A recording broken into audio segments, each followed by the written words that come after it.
Hello, everyone, and welcome to the first episode of the Capture Scratch podcast, the podcast where production is king. I'm Mike Ferretti, and I'm joined by my co-host, Joey Avina.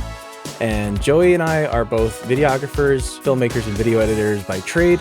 And we wanted to make this podcast to kind of have the discussions about the things that affect a filmmaker and videographer in today's world with social media and such, and other fun related production topics like what we see on social media, as well as some BTS into our favorite films and other such topics. So, Joey, how are you doing today, buddy?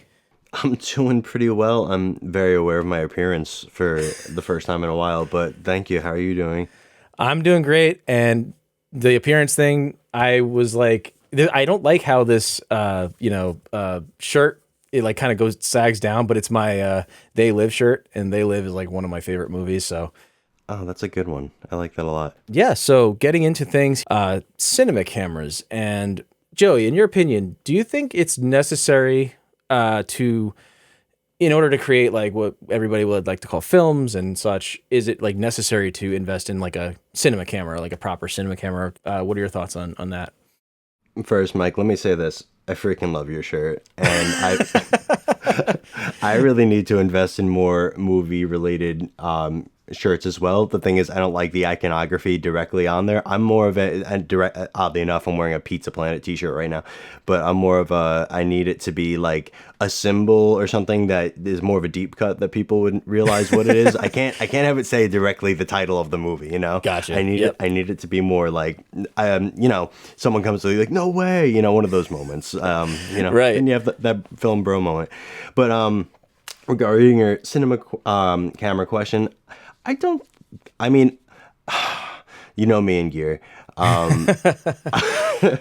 I would love to have a cinema camera. I don't think it's necessary to have one. I mean, technically, in today's world, you see plenty of people having a great business with filming with their iPhones, which I absolutely hate to see it, but it is true that you can do it. And I think I have more respect for the people that get out there and create no matter what they're using. Mm-hmm. And I think the tools that we have today are so great. Yeah, so what? Not all sensors are made for Netflix or Netflix approved, but that never stopped people from the past. Oh God, do you remember when film was a thing? I don't. I'm too young. Same, man. He's like, your point about the Netflix approval. It's really interesting that like there's actually a lot of cameras that are like cinema cameras technically, I guess, but they're more like the body style is much much smaller. Like for example, I actually have both my cameras, the C70 and the R5C, because I'm a Canon shooter, are both Netflix approved, but they're both small cameras. They're both like the smaller end of the cinema camera line. Even though I did previously own a C300 Mark II, and I've owned like the Sony FS700, the Sony FS5. So I've had like that body style, and I like the body style for the ergonomics of it, like having all the buttons, which the C70 still has a lot of buttons. It looks a little funky, but it has all the buttons, and it has the DSLR style, mirrorless style design. So I think having the cinema camera for the ergonomics is awesome. Like I think that's what's great about that body style. But yeah, you don't need a cinema camera in order to create films. Honestly, yeah, like, you can even see on those commercials for the Apple iPhone, like the shot on an iPhone. And we all know that's like a production joke where it's like, yeah, they have professional lighting, they had gaffers, and they even had like lens systems for the iPhone itself. So it's not like the iPhone's camera lenses are getting those images, but it's like that saying where it's like the best, and also the saying where like the best camera is the one that's in your pocket. So I agree. Definitely don't need a cinema camera, even though it would be fun and probably super freeing to have that. As long as you have the production know-how and also maybe other supplemental production tools, like you had an external monitor that had false color and had peaking and all those things, but your camera didn't. That's still going to get you the same type of effect. Obviously, if your camera doesn't shoot like higher data rates and that sort of thing, that could be a little limiting. But people have shot plenty of great work on non-cinema cameras. So I don't know. I mean, I, I have a couple of thoughts also based on what you were just saying earlier before about what makes a cinema camera overall, and I get a little. You know how there's a bunch of people in the field, and I won't say any types of people. Everyone's got their beliefs on things, but some people believe it's a certain type of codec that it can reach, or a certain frame rate, or I just feel I wish people were more open to being able to use anything. I don't like people who are kind of stingy, because I do think you can use anything on any of these shoots. I would say a film or a short is probably one of the most important things, to have something that's more adaptable to many different jobs on the shoot. Yeah. And something that else I kind of go into about it is like, is it just the like internally what the camera can do, or is it more the physical build of the camera as well? Because I feel like that's almost the more important piece, is the other, because if you're working on a film, so to speak, and you have an assistant AD on there, and you're having somebody pull focus for you, you need to have something that is able to actually put an adapter on there to pull focus for you. Yeah. And if I'm just rocking my camera bare bones by itself, not hooked up to a rig, I can't accomplish that. Right. Absolutely. Yeah. And I think that totally makes sense. And that kind of harkens back to the point we had before, where it's like the ergonomics of the outside of the camera. And also, like, in that same vein, the lenses, like you're using cinema lenses on a film, or, high end commercial, because you have that flexibility of having a bigger crew that can pull focus, pull iris, pull the aperture, with the geared rings on the lens. So like in that same style, it's like you get that body to have like the ND filters built in, not have to put them on the matte box kind of thing. Or in the case of like, say, the RED cameras, like being able to build those out to what you need. So if it's like it has to go on a drone, or it has to go on a gimbal, you're going to want it to be nice and small, and have like a Teradek or something, sending the signal to a remote, monitor or something like that. But if you're like, it's going to be a handheld shot, and we're going to be going through, or it's going to be on a manned dolly or something like that, then you're going to want all of your camera, your camera controls and such, and camera monitoring and such on the actual camera. So, it's about the gear when you get to that level of like needing like the additional crew and such and all that. But like when you're, doing a lot of the stuff yourself, which I do that a whole lot. Obviously having a sound person on set that's not you as well is actually one of the biggest additional crew members. I'm always like, let's get a sound person, because when the videographer or the director is kind of like thinking about getting the shot and how it's made and stuff, they don't also want to be like, and I do it all the time. I like set up the boom with the boomed microphone. I use the MKH50. That's right up there. It's like one of the best purchases I've ever made, because like I do a lot of interviews, so it's like getting high quality audio indoors is like what I want to get, and that mic is great for it. So yeah, it's a great mic. But at the same time, it's like I kind of just set it up, and I have my headphones monitoring on my Zoom F6. But if I had a sound guy who had like a Mix Pre 3, and he was able to monitor the sound, and even like cue the boom pole a little bit to be able to follow, if the person moved around a little bit, that kind of thing. It's funny you say that, because I always kind of think like the audio, like the thought about the audio when it comes to building out a cinema camera is almost kind of like ironic to me, because for the audience sake, Mike, you already know this. I am much less experienced in the more professional side of things than Mike is, but I have had some more recent experience with short narrative work, and you're absolutely right. Having audio being covered by somebody who knows how to do it with the boom really makes such a difference, and it's just it's such a relief to not have to think about it. And that's why I think it's kind of ironic when people do get into like, oh, you can, attach the shotgun directly to the top of your mic. I'm like, or to the camera. I'm like, that's great, but I'm not trying to really build a news camera. I don't want to have to worry about that. And I wouldn't really necessarily think that, oh, well, the shotgun mic is going to sit directly on top of it. Like, I'm like, I would never go there. If anything, I would more quickly go to a lav. Right, exactly. Like if you're, especially if like the on camera mic works the best when you're at an event. Like if you like, I've done event video before, and it's like, you know, if you need to be able to get an interview, pop up and get an interview of like a bunch of different folks, you don't have time to put a lab on them. You don't have time to hide the microphone or anything like that. Yeah. The on camera shotgun, you're going to be nice and close to them. You know, maybe a wider lens, you get close to them, and then it'll pick up that sound. And you'll get a little bit more of the room, which, yeah, especially at an event, could be kind of nice. Where you're like, oh, it's I think that's fine. I'm at a trade show or I'm at some sort of big event, and there's people talking and whatever. It's not like we're like trying to get exact vocal sound, and we're not trying to just get the voice.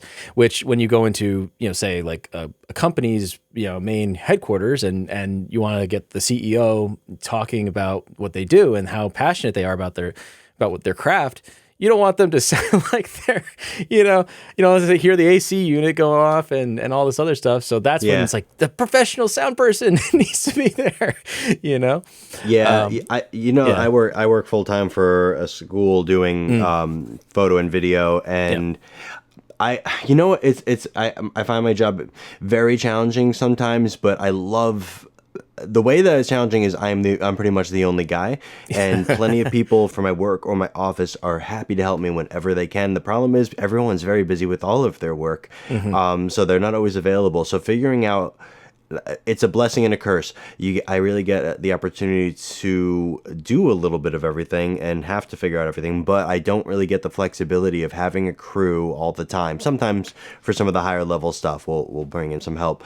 But yeah, I do wish I had more opportunity to perfect the shot versus just get stuff done and according to the schedule. But, that's the name of the game a lot of the time, is just being able to get it done.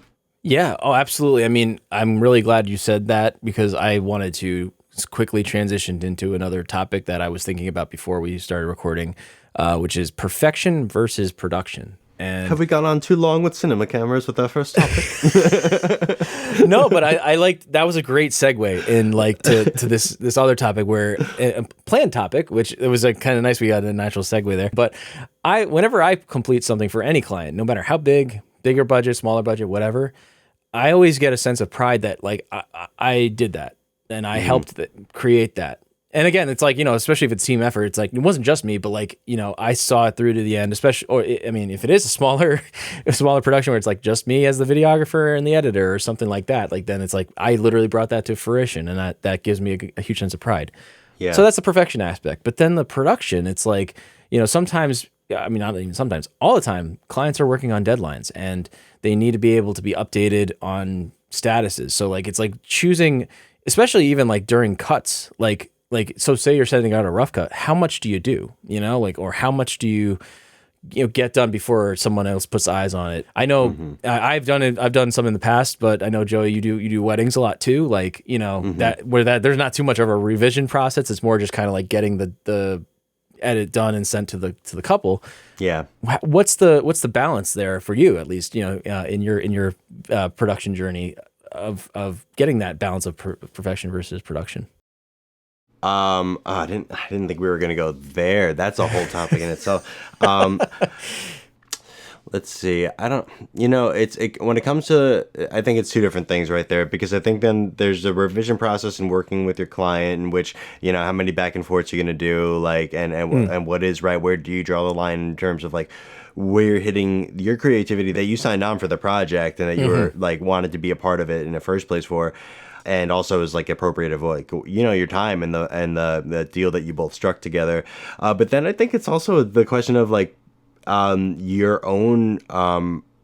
Do you want to keep going with the edit, and like where I kind of jumped when you mentioned weddings is like, okay, it's like there is a point where it's done, but how, like for me, like I could keep going back and forth. Like, let me fix this a little bit. Let me cut this out. Let me add a little this. Is there a sound effect that could help this? And it's and then it's the balance of the two, because it's like when you're working for people, it's like having to get whatever you can get. I don't think perfection's ever really possible. I don't know, unless you're doing product shoots, because those are always so beautiful.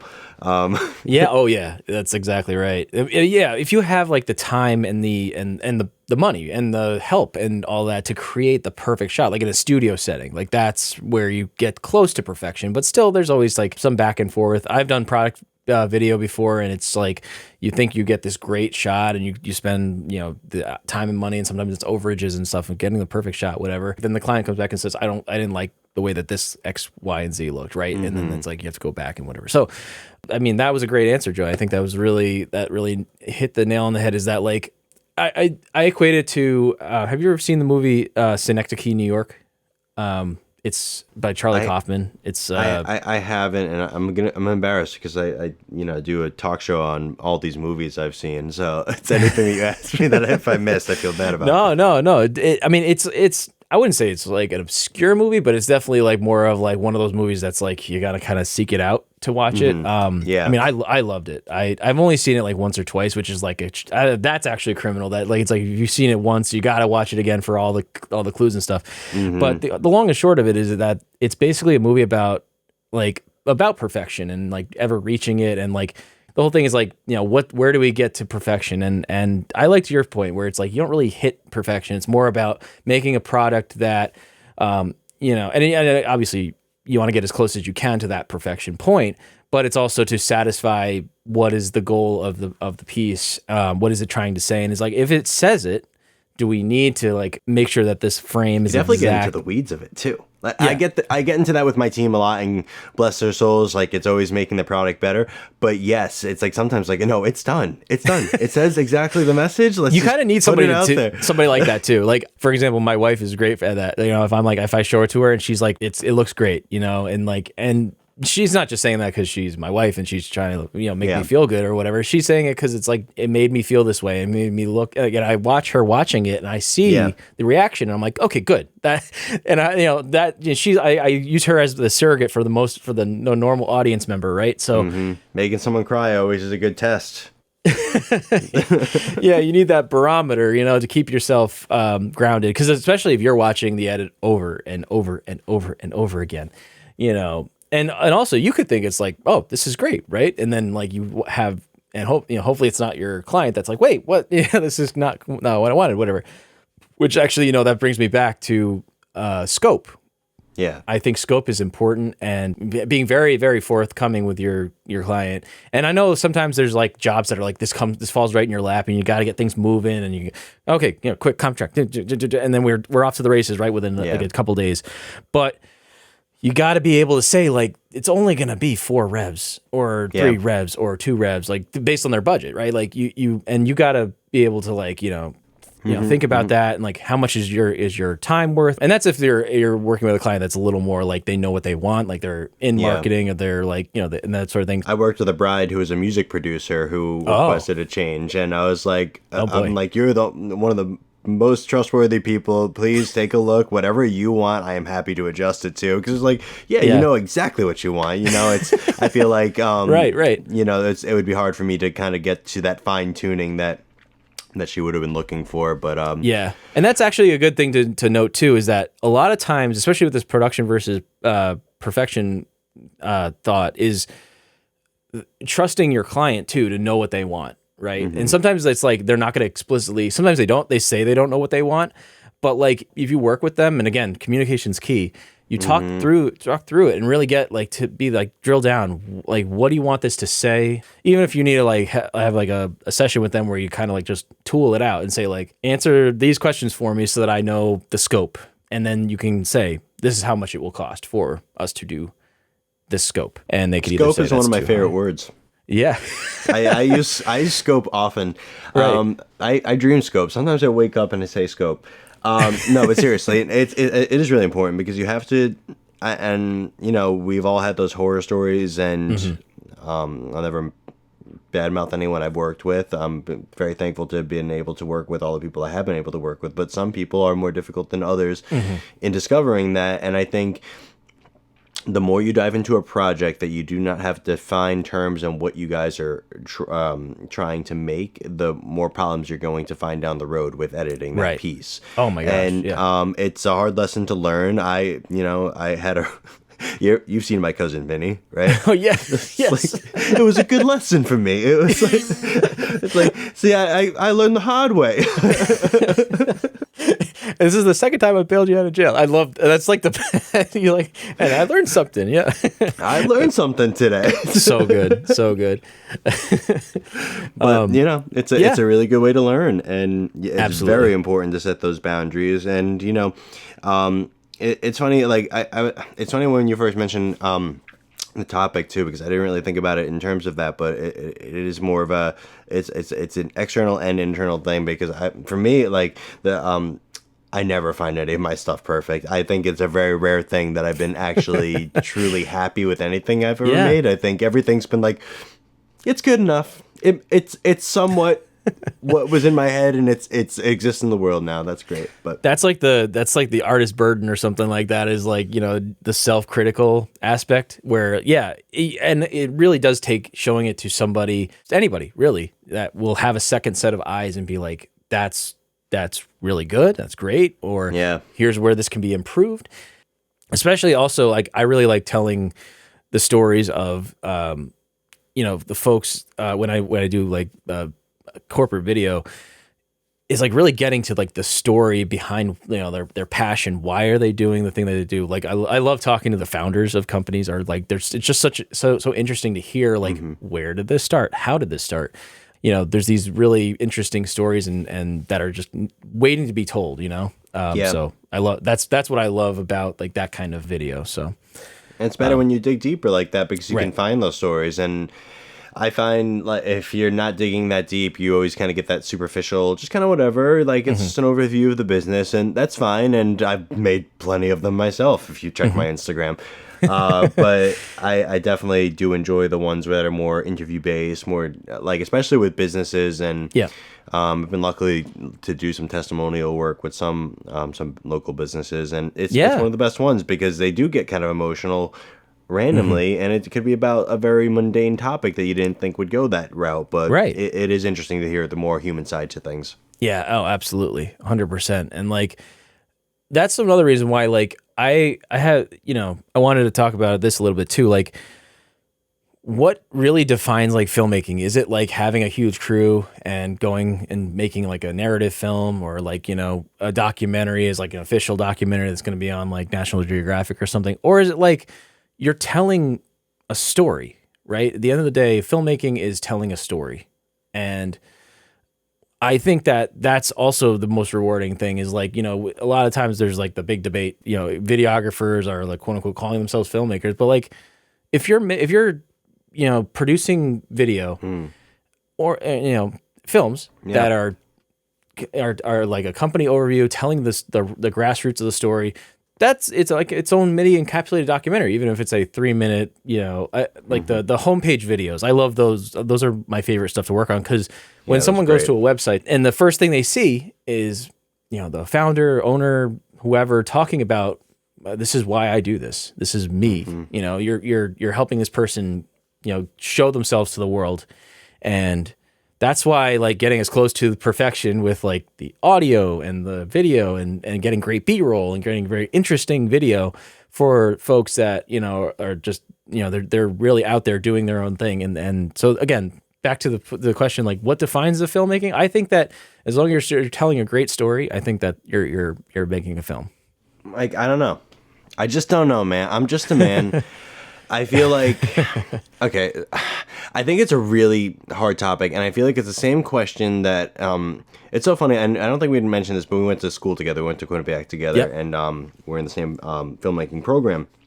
But I think there was a question that went around back then, a lot of what we do is an art or not, and I feel like it landed on the topic of conversation in class was that it's more of a craft, and it's just like, and I feel like that's kind of like fallen into this debate amongst our people who are making TikToks, pretty good TikToks, not just the crap ones where they're just looking at each other. Yeah. but it's like, are those filmmakers or are they not? And you know, I think it is really tough, and I think the cliche thing to say is that if you're making a story, but I think it is true. It's like I think if you're doing the work, and I think that's where you find you are a filmmaker, at least I justify it that way to myself, is like, if you get the headache of trying to figure out how to make this thing happen on screen, and you get frustrated and you're like, do I really want to do this? Do I even want to make this thing? Congratulations, sir or madam. You are a filmmaker. Yes. Because that is the thing, is like, if you have an idea that's got a story and it takes work to do it. And I think another piece of it for me that I kind of justify as a filmmaker versus just a videographer, which, again, I say this now, but I definitely am very self-conscious and think about it all the time. But I think if you're working with lighting and audio and camera and it's all a separate thing and you're making a conscious image, I think that counts. I think that makes you more of a cinematographer. And then it's also like, what word do you want to use? Like, I think videographers got a bad rap just because it's more of a documentarian wedding 80s kind of sounding or like thing. you're a hired hand just kind of like capturing something like for a end, like like a wedding or not to say that those can be beautiful films, like wedding films. Or I think it's just easier to say videographer, because I think to people who are not in the profession in any way, shape, or form connected to it, it sounds weird to say cinematographer. But I mean, look at modern wedding films, and it's like, those are not just a videographer. Those are people who are a lot of times, like, they bring their own lights, and they bring the highest level of like sound equipment to capture lenses, everything is cinema lenses. A lot of times, cinema cameras. Intense. A lot of times, it's really intense. It's I've done most of mine solo, and it's like war stories. Thinking back to it, it's a lot of responsibility to bear by yourself, and it's my own fault. But yeah, I mean, it's one of those things too with like the team effort stuff where you're like, okay, well, if this wedding, say, would have 2 videographers or 3 videographers, then it's like the price has to go up because everybody needs to be paid. And that's another thing that's really like gets criminal in our industry, is like making sure you get paid for your time, your investment in gear. I have an entire studio full of gear that I could bring, but I bring what I need because I know what to bring to accomplish the scoped goal that we planned out in the beginning, right? Again, this is all this stuff. It gets harder as you're just starting out. Like, you and I have been in our production journey for about a decade or so now.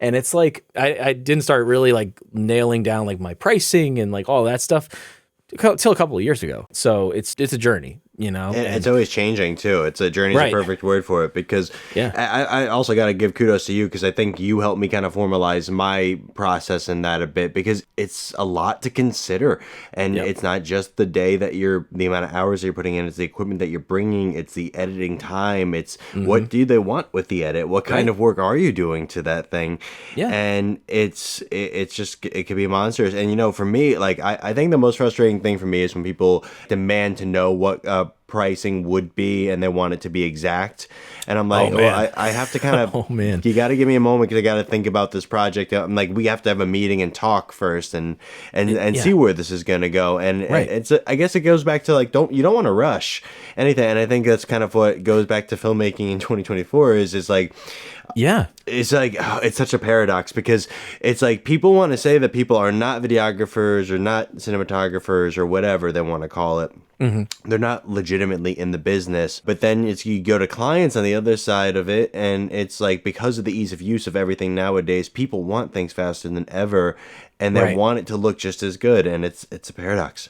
It really, we have social media, and like it gives you videos and photos and everything just in like split seconds. And that's the thing, trying to invest in the right tools to get things done quickly is like important, but it's also making, like you said, making sure that you're adaptable too. Like you're figuring out like, oh, this exists to do this, or this will make the video look really good still, but I can save a little bit of time, in that way. Using the right tools for the job sometimes is a little bit more than getting like, oh, I could get like bunch of lights, bunch of modifiers, bunch of all this stuff. But it's like, no, but a 3-point lighting setup will actually just do good if I set it up this way, right? Because like you give an amateur a 3-point lighting kit and you give a professional 3-point lighting kit, you'll get 2 different results, right? So knowing what to do with limited gear so that you're more efficient on set is going to be the reason why they hire you as the solo producer versus instead if you were like, oh, well, I don't have like all this lighting and stuff and I'd have to rent it. Which is like not another like it's a value add to like acquire gear. I know gear acquisition syndrome is a big pain point in our industry, but it's so pretty though. Yeah, just a lot of the times you're saying it's so pretty, right? Oh gosh, it's tough, man. And not even that though, like. And sometimes it's really sitting down and being like, do I need this? One of the things that's been in my cart for I'm not even gonna lie to you, like 5 or 6 years in B&H is the Laowa probe lens, that like really long probe lens that you could use to like. Don't do it. Don't go for it, Mike. No, I know. Not but it's probe. Like if I needed that lens, I still haven't needed that lens in 6 years. I don't need most of my lenses. So it's one of those things where like, but it's like, it's just always in my cart because I'm like, oh, I may want to. But it's like, it's too specific. Yeah, it is. You're right. And it's like, I used to love, which camera I was always loved was like, ever since like, the film Antichrist, Lars von Trier. Yeah. Ever since seeing the intro to that film and the slow-mo shots of their son.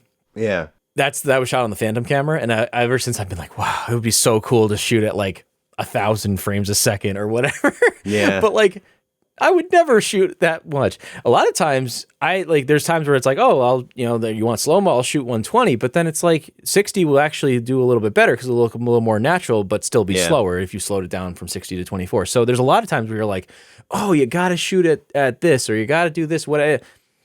No, it's you could again if it's telling the story the right way, if the footage looks proper, shooting it at 60 frames and slowing it down to 24, then do it that way. Yeah, I actually don't like slow-mo very much.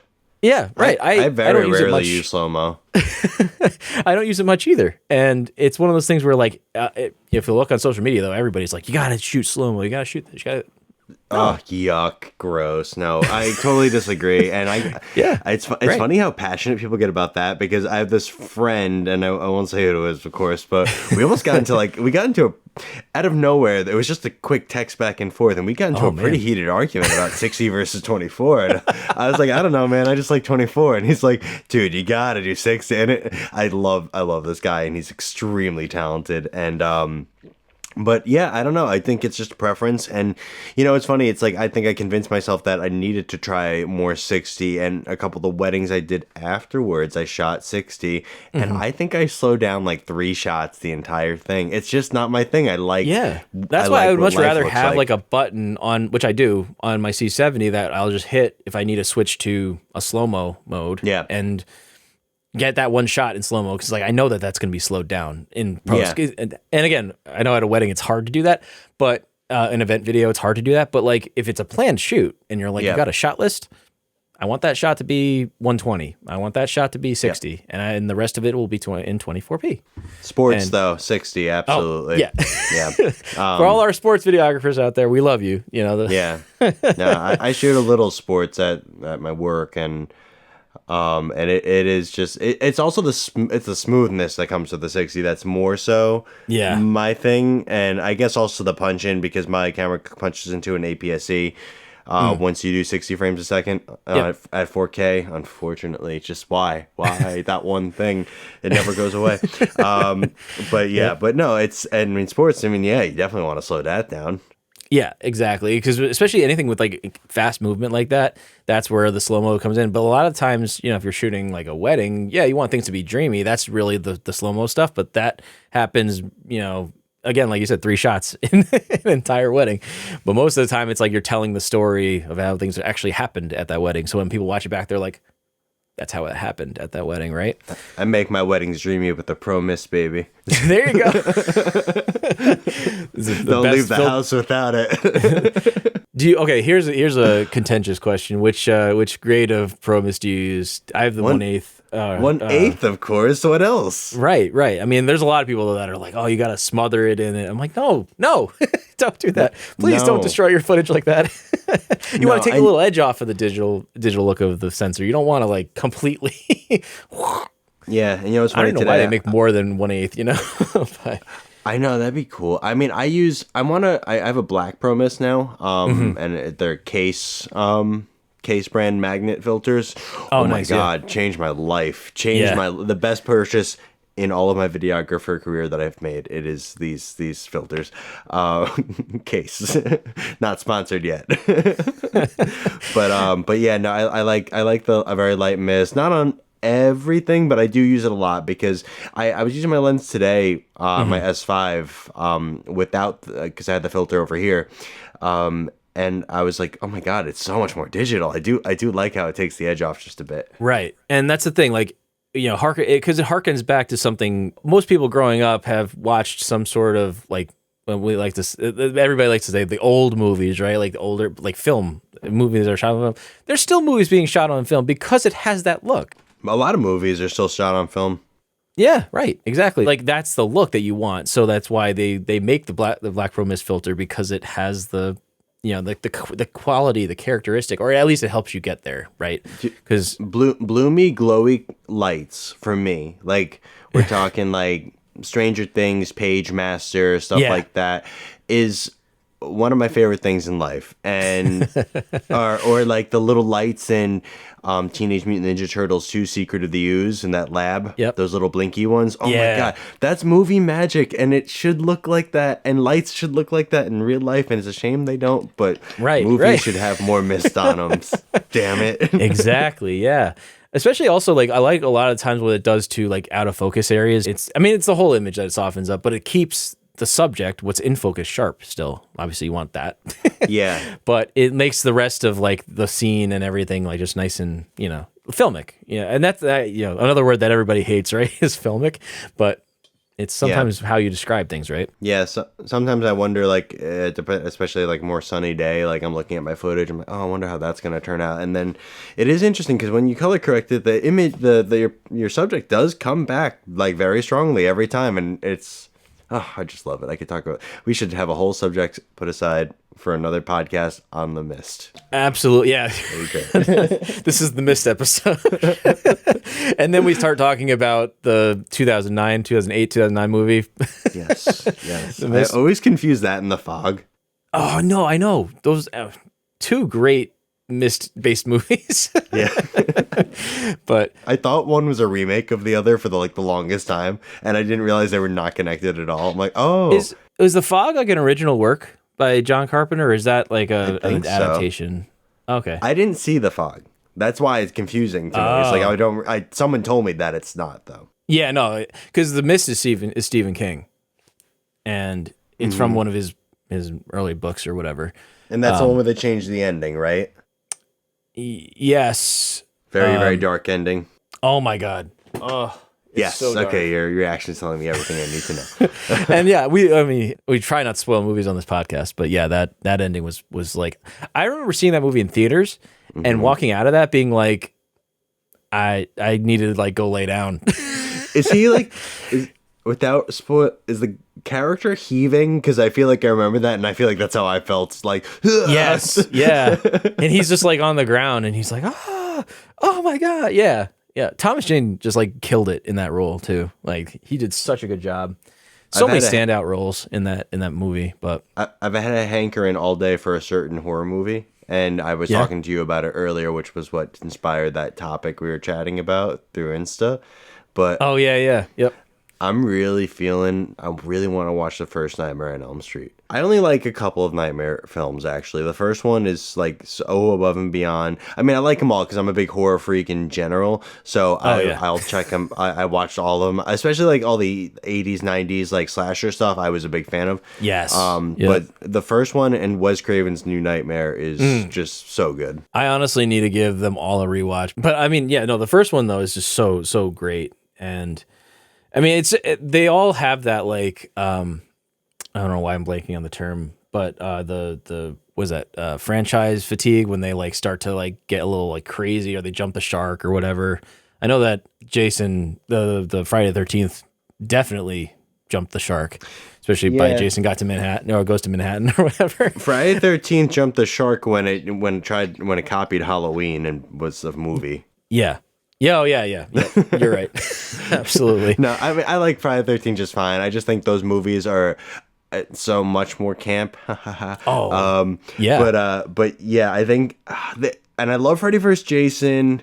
It's just like Michael Myers is my boy, and if you watch any of my Instagram videos, you know I love the Halloween series. So I Hell yeah.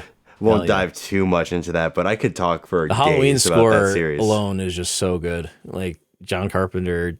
And I don't know if he 100% did all of it, but I know he had a huge hand in the music on The first one, I think he the first did. one, right? Yeah. Did he wait? Did he do the second and third actually too? No, he didn't. I don't think so. Yeah, I think you're right. I don't think he did. Well, Hang on I a think sec. he I did the have the- sec. We have technology. I have no. Well, I was gonna say I have an autumn playlist, and most of it is made up of movie scores. Nice. And Halloween 3 is one of my John Carpenter and Alan Howarth. There you go. He did have a hand in creating it. That's crazy. Well, that Halloween 3 was Season of the Witch, right? Like that was where, because I mean, the whole thing is that Halloween was supposed to be like an anthology. Like it wasn't supposed to be Michael Myers every single movie. And the second one kind of like encapsulated that, and then the third one was Season of the Witch, which was Exactly, yeah. And Season of the Witch is freaking awesome, and I love it. It's a tradition for me. But yeah. I would say that was its fatal flaw, though, is that they made the second one. If they wanted this to It be, was. no, it wasn't. It wasn't a flaw because they didn't think it was going to be it. And I'm listening to Taking Shape 2 right now. It's this book on so there's Taking Shape, which is all about like behind the scenes about the creation of all the movies. Yeah. And now it's Taking Shape 2 is about all these unmade sequels. And it's a deep cut, but I am so into it, and it's That's so sick. interesting to hear. That's so cool. So they didn't want to make the sequel in the first place, and John Carpenter did it reluctantly, and he said he was drunk a lot while he wrote that one. And then I think they still were involved in the third one in writing. They didn't direct it, but they came back for it, and that was their stipulation, is they wanted to get away from Michael Myers, and they wanted to make it an anthology, and they really enjoyed themselves on it. And then there was this whole big rights war after that. It was a big, messy thing. Filmmaking's dangerous. Especially when you have an idea like that. Started, it was him and one other person. And who came up with the concept of Halloween, like the first one, and got it going. Oh, him and Deborah Hill, yeah. Oh, hey, him and Deborah Hill, right. Yeah, I thought you were talking about the producer. Yeah, she's great. I don't know how much she did after that. She was involved in those other two. But I think that was it. But that's the thing, and then that was it. Like that's like the famous last words, because then it's like once the studio has it, then they she passed where pretty we are young. today, you know. She passed kind of like in her 40s or 50s, I think. But there were multiple times where her and John Carpenter, maybe not her, but John Carpenter kind of got back into the game of fighting for the rights, and there were times he wanted it and times he didn't. It's really, really interesting. I really love the 2018 one. I loved H2O.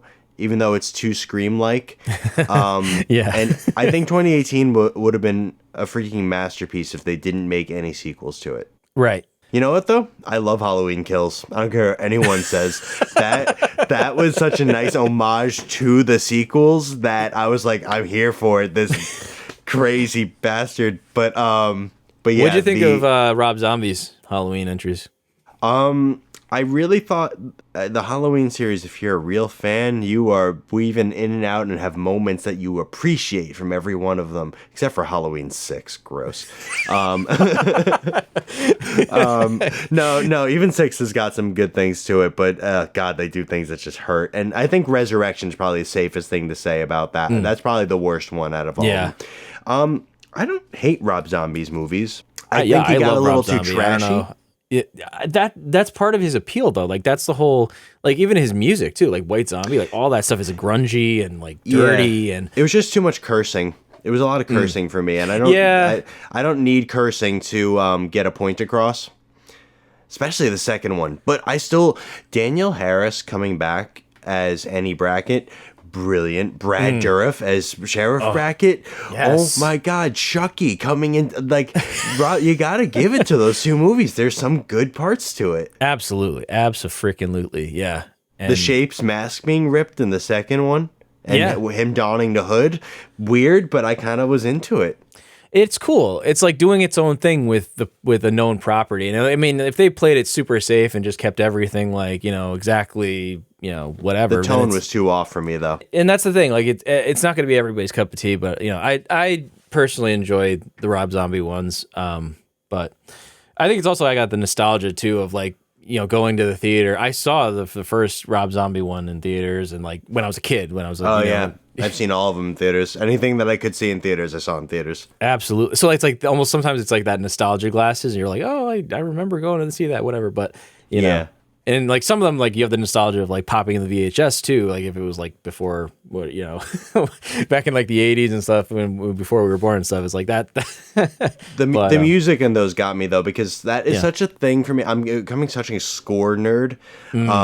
And I think John Carpenter coming back for those 3 recent ones was huge, because you hear it in H2O. It's very different. They use a lot of the same music, but it does not feel right. Yeah. And in 2018 on, John Carpenter made all those scores. They sound like Halloween. The tone's right. And you know why I'm such a big score nerd is because of a friend from college, Big Joe. You remember Joe Caragatti? Oh, yeah. Yep. Yeah, he got me really into scores. And now that actually makes a lot of sense. He's still my hero. I just think he's so cool. Joe, if you're listening, we love you. He's the man. Still my hero to this day. But yeah, what are some of your other favorite Halloween films aside from Halloween itself? I feel like I talk about that way too much on Cup of Joe.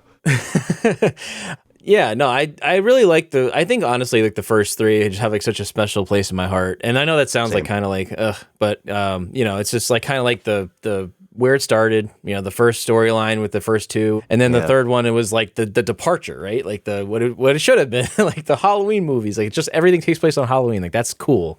I like that concept. So the third one, Season of the Witch, and it was like the I love John Carpenter. Clearly, I love John Carpenter's commentary on just capitalism and I feel like They Live is kind of reminiscent of Halloween 3 in a way. Yeah, it was kind of like the spiritual successor, I guess, because it like it kind of carried on with that. I always thought of Matthew Modine and Stranger Things as very reminiscent. I always thought Halloween 3 had a lot of impact on Stranger Things, and I feel like it's a thing that kind of flew under the radar that did. You know what? You're right. I didn't even think of that until just now. I've always thought that, but that's pretty cool. Yeah, I have another to get away from the Halloween series itself, because I could talk about it all day long. And there's a special place for Halloween 4 and 5. Sorry, but a show. So there's a movie that I love for every Halloween that's like mandatory, and then now I have a more recent show that's mandatory that I kind of found in like 2015-ish that I've been watching every year. Yeah. And it's Over the Garden Wall. Oh, I haven't seen that. Mandatory viewing. But I've heard. You and your children must watch it this season. It's what it is. Okay, so it's a Cartoon Network show. Yep. It's a limited series. There's only 10 episodes. Each one is only 10 minutes long, but for some reason, they all feel like for 30 minutes. And it is one of the most lovely odes to autumn I've ever seen. And Elijah Wood is one of the main characters. Christopher Lloyd's one of the main characters. And, gosh, why do I always forget her name? She's wonderful in everything. She's from Yellow Jackets, and she's from 2.5 Men. She's got that high-pitched voice. Did she play Melanie Linsky? Oh, yeah. Yep. Oh, love her. I'm so mad I forgot her name for a second. But yeah, those are the 3 main players in it, and it is so good. It's children appropriate. It's a cartoon. It kind of reminds me of like Adventure Time. And the maturity of Avatar: The Last Airbender, but the comedy of Adventure Time, it is so funny. It's a very funny show, and maybe people I hear compare it to kind of like Steven Universe. Oh, okay. If you know what that is, but please watch it Over the Garden Wall with your kids. Right. I really think you and everyone will enjoy it. It's so good. That's great. That's awesome. I mean, I'm always looking for new stuff to watch with my boys, so that'll definitely, I'm absolutely. so excited for you. Like I can't. I'm actually so like excited for you. It's one of my favorite. I just finished watching it. I always do like kind of a long watch. Like I do one episode a day or something for 10 days, and I'm gonna dive in and just like Halloween Day. I think I'm just gonna watch all of them. Yeah, for record, today's the 23rd, right? So we still have some time for Halloween. So that was your show. Did you have a movie that you wanted to tell me about too? Oh, I mean, I was gonna say like Trick or Treat is mandatory viewing for every Halloween season, and you know what? Getting back to Quinnipiac days too, when we would watch it in QFS. Thank you, Quinnipiac Film Society, for showing me that film in that fateful 2009. You know what's funny? I saw the trailer for it in like 2006 at my friend's house in the basement. I remember it vividly. And I remember like seeing the trailer like, what's that? I want to see that. And it didn't come out because it was in production hell for like 2 years. And then they just pushed it on DVD. And it was something to do with Superman Returns. But we are so freaking lucky that it got pushed out because such a good film. It had the nerve to challenge Halloween as the Halloween like movie of the season. Yeah. And you know what? I still to this day I kind of think it beat it. I think so too. It's honestly like if you were to take the Halloween season like as like a horror like junkie and spiritual time, fun time, celebratory time, and encapsulate that, slam that into a film, that's it. That's the movie that I would pick too. Yeah, because you're right, it challenged like the Halloween, Michael Myers and all that being the quintessential Halloween movie. So and in one movie, Sam is a horror icon. You see him everywhere on Halloween. He's very, very cute too. Like I think that helps. He's adorable. I still have my Sam costume. You do? I don it every now and then. I want to spruce it up one day and get like for all those who don't know, Joey used to come in the Sam costume when we would watch it at QFS and I can't believe that was one of my more memorable moments of my life because it's such a silly thing, but I think back then that was so funny, and I'm so glad I didn't trip down the stairs because because it was always dark and eye holes. And all of a sudden you'd look over and go, oh my god. That was here. So fun. That was I miss such a great movie. Man. Yeah, but, it's great. If you haven't seen Trick or Treat, watch Trick or Treat for Halloween. It's great. Hell yeah. So everybody, I think we'll wrap it up there. Thank you all for listening and watching if you're watching us, and for also then embracing Joey and I in this little fun chat about video production. Please follow us wherever you ingest your podcasts. And keep an eye out because as we make more episodes, we're also going to start rolling out our social media, and we'll be posting updates and stuff, I'm sure, as this thing gets bigger and we have more conversations. We'll be posting stuff there too. So until next time, Joey, it was great to talk to you, buddy, as always. Great chatting with you, as always, too, my friend. And have a good night. And everybody, thanks for listening or watching, whatever you're doing.